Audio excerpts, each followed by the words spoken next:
Company अमागी media labs की खराब listing बाजार में हुई।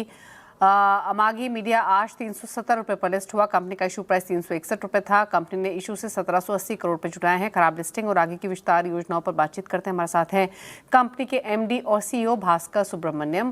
भास्कर जी नमस्कार, स्वागत है आपका। और अगर हम शेयर्स देखें तो आईपीओ के मुकाबले डेफिनेटली एक रिएक्शन नीचे की तरफ हम देख रहे हैं। थोड़ा सा कॉन्फिडेंस इन्वेस्टर्स का, शेयर होल्डर्स का बिगड़ता है ऐसे माहौल में। सबसे पहली चीज़ तो कुछ कहना चाहेंगे आप अपने इन्वेस्टर्स को, शेयर होल्डर्स को हमारे माध्यम के जरिए, और आगे की ग्रोथ स्टोरी पर आपके कमेंट्स क्या हैं? अभी तो शुरू हुआ है। अमागी का बड़ा सा लॉन्ग जर्नी है हमारे फ्यूचर में। हम अभी तो शुरू हुए हैं। मार्केट में तो 10% ही क्लाउड माइग्रेशन हुआ है, तो ऑलमोस्ट 90% तो फ्यूचर में आ रहा है, ग्रोथ आ रहा है।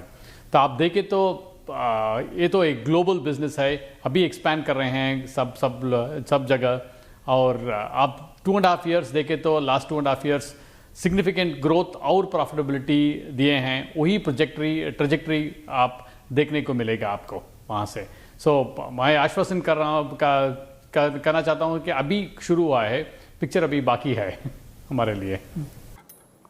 ओके अच्छा, इसके अलावा एक और चीज़ सर, अगर हम मेजर ज्योग्राफीज देखें जहां आप ऑपरेट करते हैं तो वो कौन कौन सी हैं, और आपका रेवेन्यू ब्रेकअप क्या है उस हिसाब से? आप देखें तो हमारा तो ग्लोबल बिजनेस है। तो यूएस हमारा तो 73% रेवेन्यू यूएस से आ रहा है, और ऑलमोस्ट 20% तो यूरोप से आ रहा है, ईमिया से, यूरोप एंड मिडल ईस्ट से, और रेस्ट एशिया से आ रहा है। अब आप देखें तो मीडिया बिजनेस देखें तो बिगेस्ट मार्केट, तो बड़ा सा मार्केट तो यूएस है। इसीलिए वहाँ डेप्थ ज़्यादा है मीडिया बिजनेस के लिए, और हमारे टेक्नोलॉजी को बिकने के लिए भी वहीं बड़ा सा मार्केट है हमारे लिए। वहीं से शुरू किए थे, बट ये तो ग्लोबल है। वर्ल्ड वाइड हमारा सॉफ्टवेयर का नीड सबको है। अभी देखें तो हम ब्राज़ील में शुरू किए हैं, France, Germany, Korea, Japan, Australia, और इंडिया में भी शुरू किया है अब। तो आप ग्रोथ तो अब ग्लोबल बिजनेस से आने के लिए संभावना है। अभी तो शुरू हुआ है उसमें। ओके अच्छा, इसके अलावा एआई, क्योंकि अभी अगली बड़ी चीज़ है, क्या प्रोडक्ट्स या इन्वेस्टमेंट्स आप प्लान कर रहे हैं एआई में?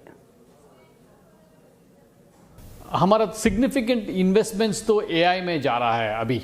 प्रोडक्ट्स ऑलरेडी रिलीज किए हैं कस्टमर के लिए। बिग चेंज हो रहा है, सब इंडस्ट्री में हो रहा है, तो मीडिया में भी हो रहा है, ट्रांसफॉर्मेशन हो रहा है।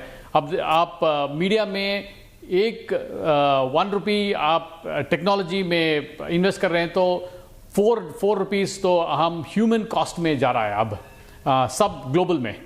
वही तो बिगेस्ट अपॉर्चुनिटी है एआई को ऑटोमेट करने के लिए। एआई हम अमागी से इन्वेस्ट कर रहे हैं, एजेंटिक एआई इंफ्रास्ट्रक्चर में इन्वेस्ट कर रहे हैं, R&D में। लास्ट 3 साल से हम इन्वेस्ट करते आ रहे हैं।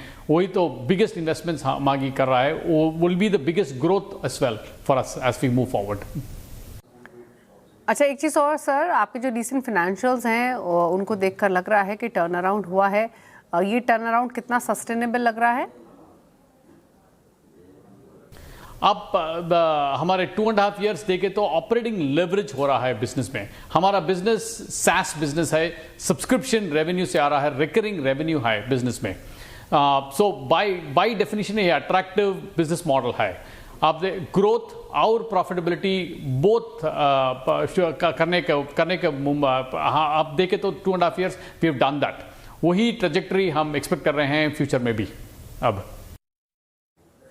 ओके चलिए, शुक्रिया सर आने के लिए CNBC आवाज़ पर, और आगे के आउटलुक पर अपने व्यूज़ शेयर करने के लिए। गुड लक आपको आगे की ग्रोथ के लिए, आपके आगे की परफॉर्मेंस प्लान्स के लिए। Thank you so much join करने के लिए हमें। रुकना इसी के